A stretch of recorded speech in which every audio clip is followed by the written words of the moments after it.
Hello everyone, हम पढ़ रहे थे क्लास 12th मैथ्स का चैप्टर नंबर 4 डिटर्मिनेंट्स और आज हमें इसकी एक्सरसाइज 4.3 जो है वो स्टार्ट करनी है। जो 4.3 है वो डील करती है formula relating to the area of triangle. तो हम एक्सरसाइज शुरू करने से पहले आज की वीडियो में सिर्फ एक इसका इंट्रोडक्शन देखेंगे और एक्सरसाइज का फर्स्ट क्वेश्चन करेंगे ताकि आपको समझ आ जाए कि हम इसको कैसे इंप्लीमेंट करते हैं। बहुत ही सिंपल सी चीज़ है, ठीक है, बहुत ही बेसिक सा कंसेप्ट है, कुछ इसमें खास समझने वाला नहीं है। टेंथ क्लास में हमने कोऑर्डिनेट फॉर्मूला पढ़ा था चैप्टर 7 कोऑर्डिनेट ज्योमेट्री में कि जो एरिया होता है ट्राइंगल का, अगर हमें कोऑर्डिनेट्स दे रखे हैं उस ट्राइंगल के, तो हम किस तरीके से उसका एरिया फाइंड करते हैं। तो जैसे मान लो अगर मेरे पास ये एक ट्राइंगल है, तो इस ट्राइंगल के 3 कोऑर्डिनेट्स होंगे x1 y1, x2 y2 and x3 y3। तो कोऑर्डिनेट फॉर्मूला अगर आपको याद होगा तो कुछ इस तरीके से होता है, हाफ, फिर मॉड मॉड हम इसलिए लगाते हैं क्योंकि एरिया नेगेटिव नहीं हो सकता, x1 y2 minus y3 plus x2 y3 minus y1 plus x3 y1 minus y2। तो ये जो फॉर्मूला होता है ये डिराइव कहाँ से किया जाता है? ये डिराइव किया जाता है इस फॉर्मूले से, मतलब इस डिटर्मिनेंट से। मतलब हम इस चीज़ को डिटर्मिनेंट फॉर्म में कुछ इस तरीके से लिख सकते हैं। अब आप अगर आप इसको फर्स्ट कॉलम के रिस्पेक्ट में सॉल्व करोगे तो देखो x1 y1 minus y2 plus x2 sorry minus x2 y1 minus y3 minus x2 y1 minus y3, तो माइनस का साइन कॉमन ले लो, यहाँ प्लस हो जाएगा और यहाँ 3 माइनस 1 हो जाएगा, और फिर x3 y1 माइनस y2। तो इसके फर्स्ट कॉलम के रिस्पेक्ट में अगर हम इसको ओपन करते हैं डिटर्मिनेंट को, तो ये फॉर्मूला हमारा बन जाता है। तो अब 10th तक हमने ये चीज़ पढ़ी है। अब जो हम डिटर्मिनेंट वाले मेथड का यूज़ करके जब एरिया ऑफ ट्राइंगल निकालेंगे तो वो हम इस वाले मेथड से निकालेंगे। ऑल्दो ये बाद में आगे जाके यही बन जाएगा, ठीक है, मतलब जब हम इस डिटर्मिनेंट को सॉल्व करेंगे तो यही बन जाएगा। तो हम इस चीज़ को क्यों पढ़ रहे हैं? इस चीज़ को हम इसलिए पढ़ रहे हैं कि आगे जब क्वेश्चन आएंगे एक्सरसाइज में जिसमें हमसे पूछा जाएगा कि using the determinant formula of area of triangle tell whether the lines are, whether the points are collinear, या whether the points are this, मतलब बहुत अलग अलग चीज़ें हैं, फाइंड द वैल्यू ऑफ के, इस तरीके से। तो जैसे जैसे आगे क्वेश्चंस आते रहेंगे हम उसको इस फॉर्मूले के हेल्प से सॉल्व करेंगे। अभी मैंने एक पहले एग्जांपल दिया है। हमें मान लो एरिया ऑफ ट्राइंगल निकालना है जिसके कोऑर्डिनेट्स हैं 3,8 -4,2 और 5,1। तो ये हमारा एक तरीके से, मतलब हम इसको ऐसे लिखते हैं 1/2 हमेशा बाहर फिक्स्ड रहता है, फिर x1 y1 x2 y2 x3 y3, ये हमारा फर्स्ट कॉलम और सेकंड कॉलम फिल हो जाता है, और फिर थर्ड कॉलम में हमेशा 1 1 1 रहता है, ठीक है। तो ऐसे ही 1/2 3 -4 5 8 2 1 एंड 1 1 1। तो 1/2 बाहर है, 3 को मैंने लिया, 2 - 1 मतलब 3 यहाँ पे x1, फिर 2 -1, देन -8 -4, यहाँ पे -8 है, -4 -5 एंड देन +1 -4 -10। तो इसको जब मैंने सॉल्व किया तो मेरा फाइनल आंसर आया 61/2 यूनिट्स, ठीक है। मतलब मैंने इस डिटर्मिनेंट को ओपन किया है किस रिस्पेक्ट में? फर्स्ट रो के रिस्पेक्ट में, ठीक है। हम फर्स्ट रो का यूज़ कर सकते हैं, इस वाले फॉर्मूले में हमने फर्स्ट कॉलम का यूज़ किया था, मतलब हम किसी का भी यूज़ कर सकते हैं, हम इसका यूज़ कर सकते हैं, किसी का भी यूज़ कर सकते हैं, मोस्टली हम फर्स्ट रो का करते हैं, आंसर हमारा सेम आएगा हर केस में, ठीक है। तो अब इसकी एक्सरसाइज से स्टार्ट करते हैं। एक्सरसाइज 4.3 का क्वेश्चन 1 हम इस वीडियो में करेंगे और फिर आगे के क्वेश्चंस मैं नेक्स्ट वीडियो में डालूंगा। बढ़ते हैं एक्सरसाइज की तरफ। ये है exercise 4.3, find the area of a triangle with vertices at each point given. मतलब मेरे को इसमें 3 पार्ट हैं, हर पार्ट में मेरे को 3 कोऑर्डिनेट्स दिए हैं, मतलब उसकी वर्टिसेस के कोऑर्डिनेट्स हैं, और हमें एरिया फाइंड करना है ट्राइंगल का।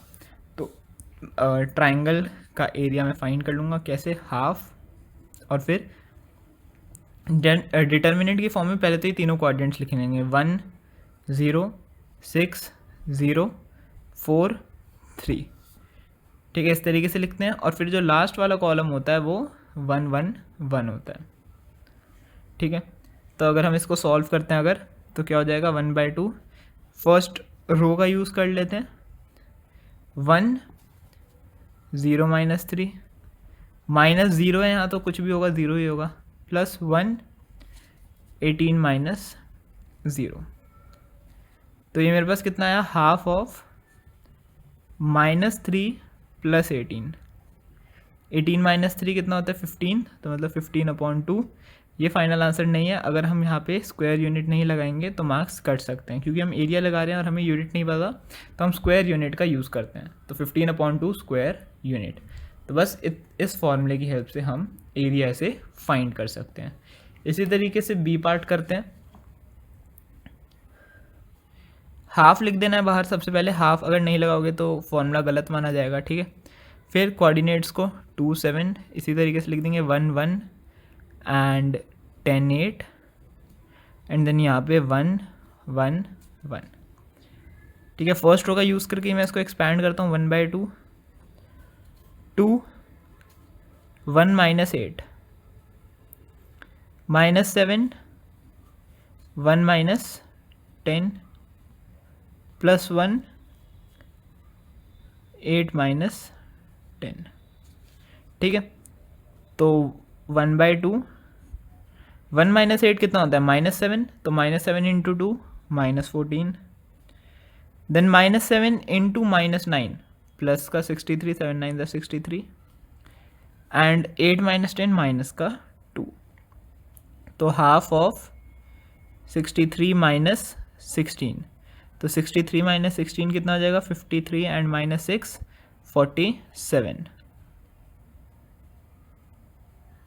तो यहाँ पे लेता हूँ 47/2 स्क्वायर यूनिट, ठीक है। लास्ट पार्ट, थर्ड पार्ट, बीच में कोई कैलकुलेशन मिस्टेक हुई हो तो उसको अवॉइड करना, वैसे हुई नहीं होगी शायद, यही आंसर है। और बाकी मेथड यही है, ठीक है। आई होप आपको मेथड समझ आ गया हो।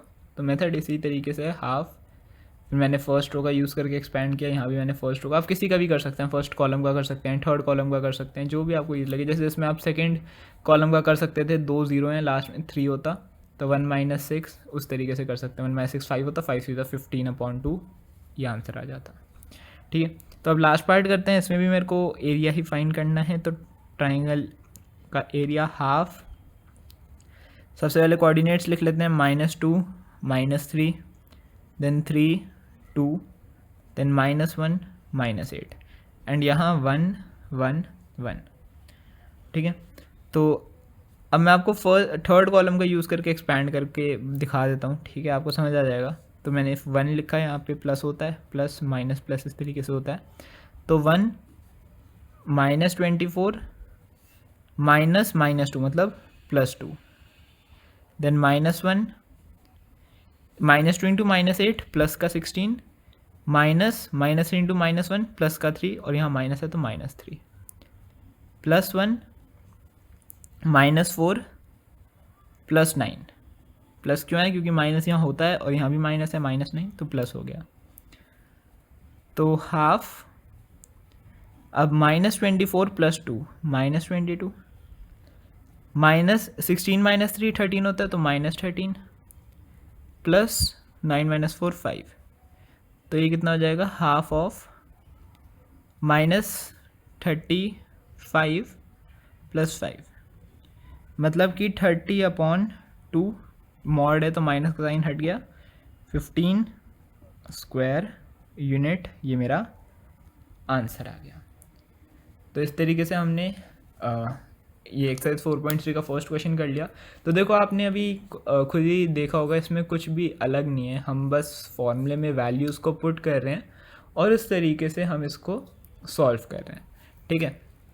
आई होप आपको ये कंसेप्ट समझ आया होगा, ठीक है। आप इसके आगे क्वेश्चंस भी खुद से ट्राई कर सकते हैं, इसमें कुछ भी नहीं है, ठीक है। हमें बस पॉइंट्स यहाँ पे रखने हैं, यहाँ 1 1 1 फिक्स्ड रहेगा और फिर इसको एक्सपैंड करके एरिया फाइंड कर लेना है, ठीक है। कभी कभी हमसे ये भी पूछते हैं कि इसको कोलिनियर प्रूव करो, तो ये वाला कंसेप्ट भी मैं आपको इस वीडियो में बताता हूँ कि कोलिनियर के लिए हम इसका कैसे देखते हैं। अगर कोई पॉइंट्स कोलिनियर है तो मतलब कि वो तीनों जो पॉइंट्स हैं वो एक ही लाइन पे लाई कर रहे हैं, ठीक है। इसका मतलब ये होता है कोलिनियर का मतलब। तो अब आप एरिया ऑफ ट्राइंगल से ये कैसे प्रूव कर सकते हो, तो इसको कंसिडर करो कि एक ट्राइंगल है, मान लो ये एक ट्राइंगल है, ठीक है। फिर ये पॉइंट धीरे धीरे नीचे आता जा रहा है और एंड फाइनल पॉइंट ये यहाँ पे आ जाता है। तो इस केस में एरिया ऑफ ट्राइंगल क्या होगा? 0। तो जब भी एरिया ऑफ ट्राइंगल 0 होता है उसका मतलब ये होता है कि जो उसका अपर मोस्ट वर्टेक्स थी वो उसके बेस के सेंटर पे या कहीं पे भी, उसके बेस के कहीं पे भी, सेंटर पे ज़रूरी नहीं है, उसके बेस के कहीं पे भी आ गई है। और जब भी ऐसा होता है तो मतलब कि वो जो 3 पॉइंट्स हैं वो कोलिनियर हैं। सो अगर हमसे बोला जाए कि प्रूव दैट या फाइंड कि ये कोलिनियर हैं पॉइंट्स की नहीं है, तो हम उसमें एरिया ऑफ ट्राइंगल को ही इम्प्लीमेंट करेंगे, ठीक है, यही वाला फॉर्मूला, और हम चेक करेंगे कि क्या ये 0 के इक्वल आ रहा है कि नहीं। अगर ये 0 के इक्वल आ रहा होगा तो मतलब ये कोलिनियर है, ठीक है, और अगर नहीं आ रहा तो मतलब ये कोलिनियर नहीं है, क्योंकि अगर छोटा सा भी एरिया आता है तो उसका मतलब कुछ छोटा सा ऐसे ट्राइंगल बना होगा, इस तरीके से कोलिनियर नहीं होगा। बट जब ये यहाँ के मिल जाएगा तब ये ट्राइंगल का एरिया एकदम 0 हो जाएगा, है ना, क्योंकि उसमें अब ये एक क्या है, एक लाइन बन गई बस, ये एक जिसके ऊपर 3 पॉइंट्स हैं। अब ये कोई 2D फिगर नहीं है, तो इसलिए इसका जो एरिया है वो 0 हो जाएगा। तो इसी के साथ हमने चैप्टर 4 की जो एक्सरसाइज 4.3 उसकी स्टार्टिंग कर लिया, उसकी इंट्रोडक्शन आपने देख लिया। नेक्स्ट वीडियो में हम एक्सरसाइज 4.3 के क्वेश्चन 2 से स्टार्ट कर देंगे।